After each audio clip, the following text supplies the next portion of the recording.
I discovered my fiancé and my sister in bed together during my engagement party, and my parents asked me to stay silent to protect her reputation. I am a tenured professor at a large Northeastern university. 42F. Since I'm still processing what happened at my wedding and, to be honest, I need some perspective. I need to explain what happened. Let me first briefly explain the dynamics of my family. Lisa, 38F, my younger sister, has always been our parents' favorite. Lisa entered the media industry and became a TV personality. While I spent years conducting research and writing articles for academic purposes, our parents were always telling me how successful and gregarious Lisa was. The partiality was brutally evident when I was growing up. Our parents paid top bucks for Lisa to enroll in theatrical classes. I was told to use what we had when I required equipment for my science projects. All our lives, this trend persisted. The only person who really encouraged me to pursue my academic goals was my dad's mother. My grandma Martha. Elena, you have a gift in your mind, she would often tell me. Don't allow someone to make you less bright. While my parents were occupied watching one of Lisa's TV segments, she joined me in celebrating the publication of my first research paper in a famous magazine. After putting a lot of effort into my job, I became one of the youngest female professors in my field. Even though it wasn't the life my parents had in mind, I created a life of which I was proud. Then, during an academic meeting, I met David. 44 meters. He was pleasant, intelligent, and seemed to have a unique understanding of me. After 2 years of dating, I was ecstatic when David proposed. How did my folks respond? Well, at least you won't be alone with your books anymore. Even more telling was Lisa's response. With the same patronizing grin she had since she was a young girl, she exclaimed, "At last, I was concerned that you wouldn't meet someone who could cope with your intensity." The celebration of my engagement took place at my parents' home. Lisa insisted on assisting with the arrangements, but her idea of assistance mainly consisted of offering suggestions that were more in line with her preferences and criticizing my selections. She began to visit our home regularly, particularly during my work hours. I assumed she was simply acting in her typical domineering manner. In retrospect, there were a lot of warning signs that I decided to overlook. The way Lisa would enter a room and David's gaze would follow her. How she would laugh at his jokes and his arm. Lisa started coming to our neighborhood at the same time that David was spending more and more late nights at the lab. I recall the final instance of normalcy before things went awry. I was standing in the bedroom from my early years, examining old pictures hanging on the wall. Several glitzy photos of Lisa were hidden below my graduation photo. It seemed appropriate, a fitting illustration of my role inside the family. However, what followed, things took an unexpected turn at that point. Downstairs, the engagement celebration was in full force, and I became aware that I hadn't seen David in a while. I told myself he was probably just making a work call, so I went upstairs to look for him. I heard noises coming from my former bedroom at that moment. My hand was motionless on the doorknob while I stood there. For a while, I opened the door even though I had a sneaking suspicion of what I would discover. David and Lisa were entangled on the bed where I grew up. I had spent many evenings studying for my PhD qualifications in the same bed. Lisa lacked even the grace to display embarrassment. "Oh, Elena, you should have known," she continued with that same condescending grin. "I always manage to achieve what I desire." The worst thing. Richard, 40 meters, a prosperous real estate developer, was Lisa's husband. While his wife ruined my engagement, he was gone on business, most likely closing another $1 million deal. I can't really recall what transpired next. In some way, my legs carried me down the hallway as I backed out of the room. David's voice carried that false sincerity I now knew all too well as he called after me, "Elena, hold on. It isn't what you believe." However, it was precisely what I had assumed. Before my parents caught me, I had already gone halfway down the steps. My expression must have told them everything. "Elena, sweetie, please don't make a scene," was my mother's initial statement. "Consider your sister's union, the marriage of my sister, not the broken engagement I had. My heart isn't broken. The marriage of my sister." With a low, anxious voice, Dad joined in. "You are aware of Richard's fidelity issues. A prenuptial agreement exists. She might lose everything. Elena, please consider the impact this would have on the family. The same family that had prioritized Lisa's needs at all times. The same family that had disregarded my accomplishments, disparaged my decisions, and now demanded that I shield their golden kid from repercussions of her own behavior." I passed them and entered the crowded gathering. When I walked in, the room fell silent. They must have noticed something in my face. David came up the stairs, buttoning his shirt hurriedly. Her flawless makeup was a little smudged a few moments later. My voice was unusually steady. As I continued, I apologize, but the engagement is off. I have to go, but please enjoy the food and beverages. Whispers and gasp began instantly. Behind me, I could hear my mother's shoes clicking quickly on the floor, but I continued. I went outside to my car after grabbing my keys. David was beckoning me, demanding an opportunity to clarify. Mom was crying for commitment to the family. Lisa watched from the doorway, with the same angry smile, strangely mute. I packed up everything that belonged to David, including his priceless collection of rare scientific papers, books, and clothes, and drove directly home. Everything was placed in boxes. After renting a storage container and dropping off his items, I sent him the address and code to get entry. I then blocked all of his social media accounts, his email, and his phone number. My relatives began sending me messages right away, including guilt trips about how this would ruin Lisa's marriage, pleas to stay quiet about what had happened, and cautions about family loyalty. I also blocked their numbers. I came to a realization that evening while I was sitting by myself in my partially vacant flat. This was more than merely David's treachery. This was the result of my family always picking Lisa over me. I had finally had enough of them choosing her happiness above mine. I inhaled deeply, made a glass of wine for myself, and started methodically clearing out their contact details from my phone. Every time I deleted something, I felt lighter. I was choosing myself. For the first time in my life, I put myself into my work after that night. My haven was the university. I worked in the lab for several hours as my research team worked on a molecular biology breakthrough project. Despite noticing my alteration, my coworkers were gracious enough to keep their distance. Richard, the husband of Lisa, arrived at my workplace 3 weeks following the engagement celebration. His normally spotless suit was a little rumpled, and he appeared exhausted. Simply put, I need to know everything, he said. I was honest with him. He grabbed the armrest of his chair and listened in quiet, his knuckles white. After I was done, he got up, fixed his tie and remarked, "I appreciate your candor. You have at least one family member who respects the truth." Then he went away. My parents' efforts to get in touch with me grew more urgent. Voicemails about mending the family were left by Mom. Dad emailed about forgiving others and moving on. It was surprise that Lisa remained completely silent on the radio. My grandma later told me that Richard was divorcing them and had left their home. My pillar of support throughout this period was my grandmother, Martha. She would sit with me, share stories about her personal challenges, and bring home cooked meals. It was her opinion that the family you choose is more important than the family you're born into. I was resolved to turn my suffering into something useful. So I concentrated on drafting my next research article. One of the best journals in my profession approved the work. A professor at another university sent me a congrats email the day it was published. Michael, 45 meters, was his name, and he was an expert in research facility architecture. Michael's email was kind, but he remarked that he had read my earlier work and that our departments might work together. I was drawn to his writing style because it demonstrated more than simply professional etiquette. There was a sincere interest in the science. We started a communication regarding the relationship between research, efficiency, and laboratory design. Once I replied, over time, our emails grew longer and more intimate. He talked about how his own family had helped him pursue his unusual career path of integrating scientific study with building. I really ran into him. One day when I was buying coffee at the school cafe, I spilled my coffee all over his white shirt while he was at our university for a conference. As I assisted him in cleaning up, Michael grinned and commented, "Well, this is quite different from our email conversations." Rather than being upset, he asked if he could get me a coffee substitute. I paused. I had vowed to never date again after David, especially in academic settings. However, Michael was different in some way. Perhaps it was the way his eyelids wrinkled when he grinned, or the fact that he made no effort to impress me with his academic background. Observing my hesitancy, he laughed. "I promise I'm not a serial killer. Just a clumsy architect who'd like to replace your coffee and maybe hear more about your latest research in person." "Just coffee," I firmly stated. For the first time in months, I felt at ease as we sat and chatted. David was not like Michael at all. When I told him about my work, he listened, really listened.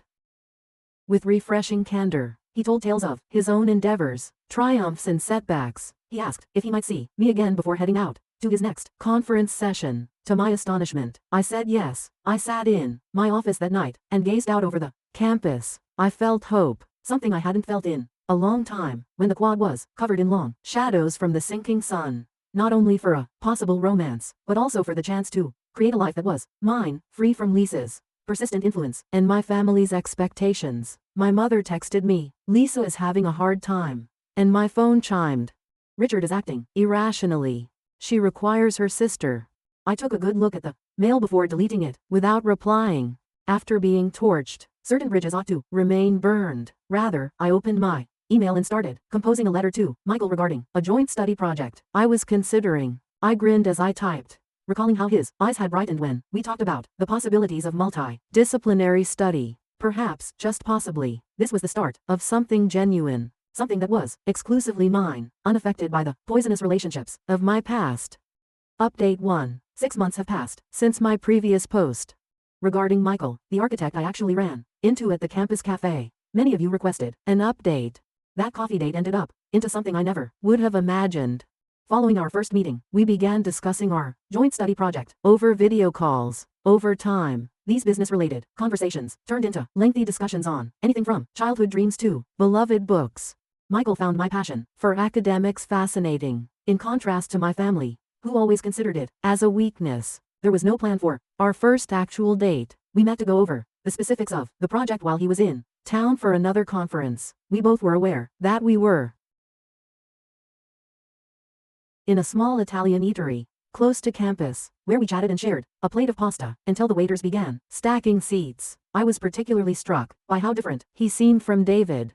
Michael did more than just skim my most recent research publication when I mentioned it. He read it carefully and returned with insightful questions. With refreshing candor, he discussed his own professional struggles, such as a recent project that had over its budget. When he inquired about my family, it was the true test. His desire prompted me to open up, despite my initial reluctance. I filled him in on everything, including Lisa, my parents' partiality, and yes, the disastrous engagement party. He just listened, without the customary, uncomfortable answers, or attempts to protect familial relationships. He then showed me that he really understood by sharing his own experience with a competitive brother. Although our joint endeavor is progressing nicely, we have taken care to keep our personal and professional relationships apart. We mostly see each other on the weekends because his department is in a different state. In fact, the distance has been beneficial since it has allowed us to naturally build trust. He asked me to meet his family last weekend.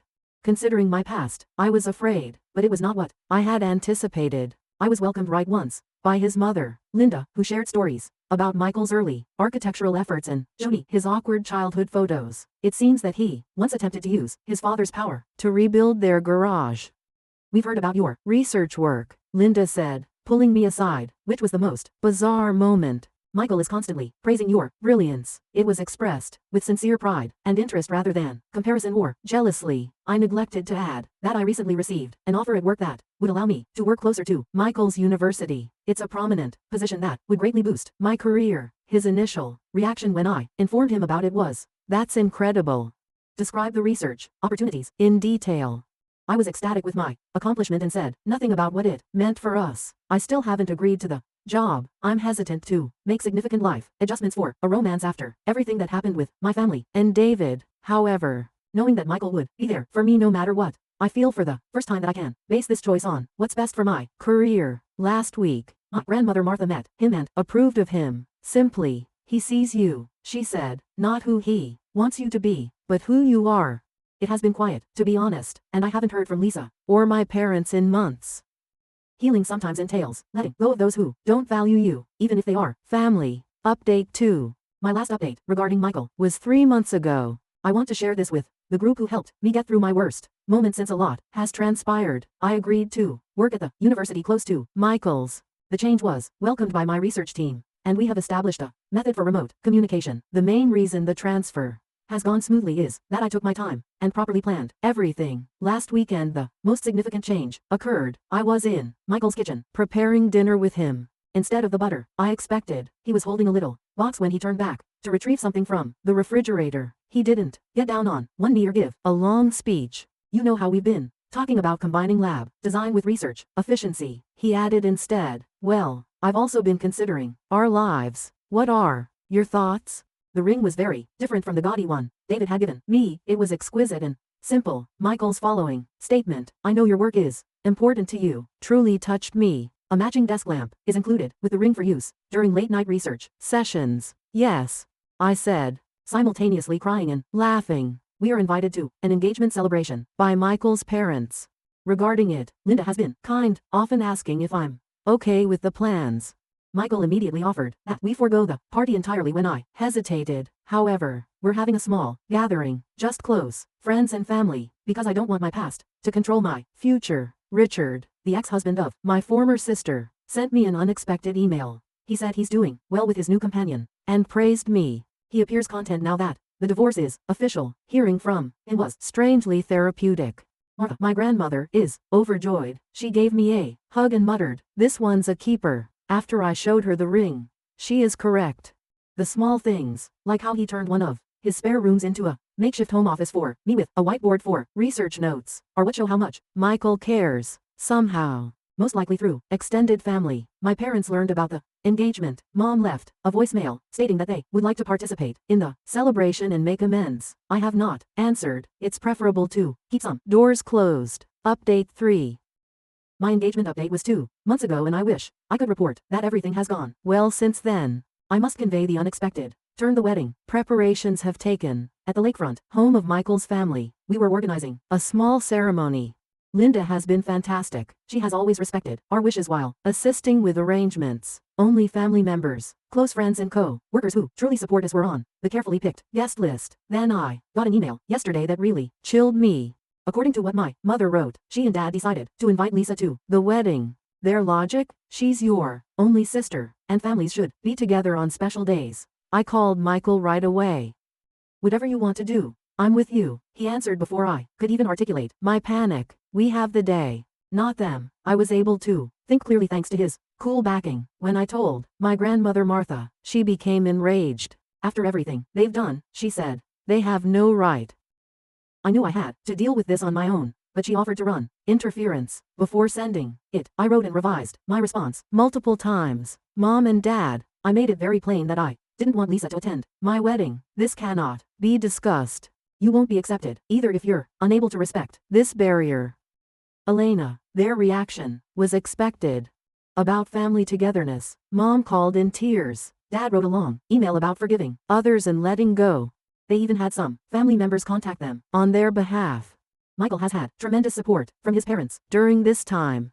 Linda called to reassure me that only those invited would be allowed entry to the location due to security measures. Michael's brother, James, volunteered to deal with any unwelcome visitors directly. My research team support was the most unexpected. They offered to surround me with a protective circle during the wedding after I brought up the matter. A lab meeting. Looking agitated. My department director, Dr. Anderson, even offered to accompany me on my wedding. Last night, Michael and I went over our wedding arrangements. If it made me feel safer, he proposed that we alter the location, the date, or even go on an elopement. However, I no longer wish to allow my family's behavior to dictate my decisions. Therefore, we're sticking to our original intentions while taking extra safety measures.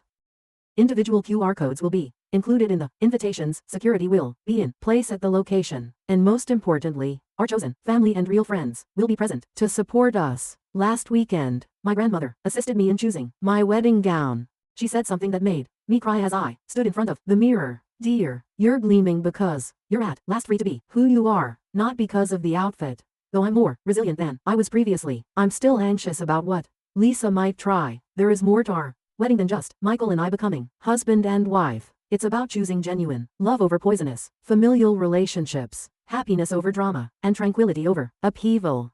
Update 4. It took place. Lisa appeared to my wedding wearing an outfit that looked to be meant to attract attention and was obviously pregnant. Despite all of our safety procedures and security measures, she had somehow entered through a service entrance thanks to our parents. Linda hurried in with a pale face when I was in the wedding room. "I'm very sorry, Elena. She was brought by them. Your mother made a fuss about not excluding an expectant woman when we attempted to stop them. She didn't have to complete." My parents had already put Lisa in the front row, but Michael sent his brother James to deal with the problem right away. I felt sick to my stomach when I saw the same smug expression on her face that I had witnessed at my engagement party with David. I inhaled deeply and turned to face the mirror. My wrist was adorned with a handcrafted bracelet fashioned by my research team. The exquisite clothing grandmother Martha had assisted me in selecting, and Michael's first present to me, a lovely necklace, including a little microscope pendant. "What do you want to do?" When I called Michael, he inquired. "They can still be taken out, or we can put it off." I support you no matter what you decide. I realized then that I had allowed them to dictate my happiness all my life. Not today. We're getting married, I stated confidently. They can stay. But I'm done letting them write my story. The ceremony got underway. Dr. Anderson, the director of my department, escorted me down the aisle with pride. Everything else vanished when I saw Michael, waiting for me, with love and compassion in his eyes. We exchanged vows that we had written ourselves. Everyone laughed when Michael pledged to constantly support my scientific endeavors, adding, even if it means converting more rooms into lab space. From peer reviews to late-night science talks, I vowed to be his partner in everything. The reception followed. I believed I was ready for anything, but I was surprised by what transpired next. Lisa pretended to be the maid of honor and got to her feet, holding a glass of champagne. She began by describing how she had saved me from making terrible mistakes, and how she was always looking out for her big sister. Beneath the table, I felt Michael's fingers clasp mine. I noticed my research team stiffening up, poised to step in. Linda was getting up from her chair a little. However, for the first time in my life, I was able to fight my own fights without assistance. Calmly and professionally, as I would have addressed a lecture hall, I stood up, holding my own glass. I think it's time for the bride to make a toast of her own, I replied. What came next? Well, that merits an update of its own. Let's simply say that speaking your truth with dignity might sometimes be the best form of retaliation, rather than being silent. Update 5. Here's what transpired when I made my toast after my previous update regarding Lisa attending my wedding. As I stood there, staring at my sister's arrogant face, I experienced an odd feeling of peace. I'd been lecturing academically for years, so I knew how to control a room. I started by saying, for those who don't know me well, I'm a scientist. We work with truth and facts. So allow me to share some family-related truths. There was a silence in the room. My sister, who was married at the time, was in bed with my then fiancé 3 years ago. My parents were more concerned with preserving Lisa's reputation than with my wounded heart when I found them. At last, Lisa's smile wavered. Tom, her husband, whom she had brought as a sign of family unity, suddenly got to his feet. His voice was tight as he asked, the baby, Tom, is that why you've been avoiding the paternity test? There was an overwhelming quiet in the room. Lisa placed a protective hand over her growing tummy. I went on, speaking steadily. There has always been a trend in my family. Lisa's happiness comes first. They pleaded with me to remain silent after she ruined my first engagement. They helped her get in when she arrived here without permission. But today, I said, is about true family, the type that makes you stronger rather than weaker. My research group, who take pride in my accomplishments. Michael's family, who embraced me with unmatched warmth. My grandmother, who never failed to recognize me for who I am. Tom was the first to go. Lisa called his name and ran after him. My mother was crying as my parents followed.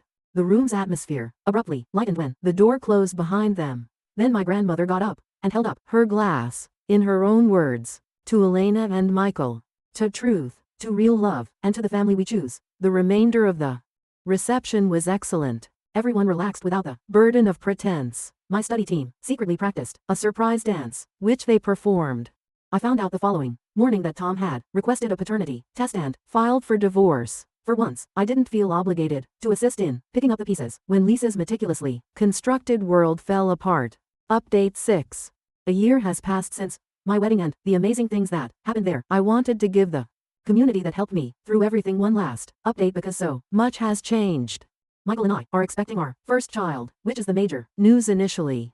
My first emotion upon seeing the positive test result was one of terror. It brought back memories of my own familial relationships. However, Michael's answer was ideal. He wrapped his arms around me and said, this kid's going to have the best mom, a brilliant scientist who knows how to love unconditionally. The family of Michael and Linda has been amazing. Linda was thrilled about my latest research article as the baby when we told them this child is going to have such an amazing role model, she remarked, describing my work in the journal.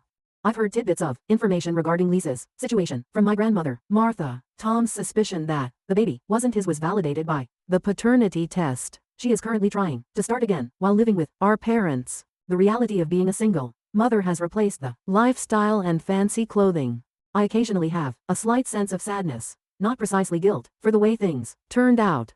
Michael's statement, consequences aren't cruel, they're just truth in action, comes to mind next. I'm doing well with my research. Michael and I worked together to build a new laboratory in the university recently granted money for it. His inventive architecture and my research needs make for the ideal combination of our skills. Our work collaboration has only improved on a personal level. In my new lab, our baby will have a dedicated space, a secure enclosed play area where they may be close to me as I work.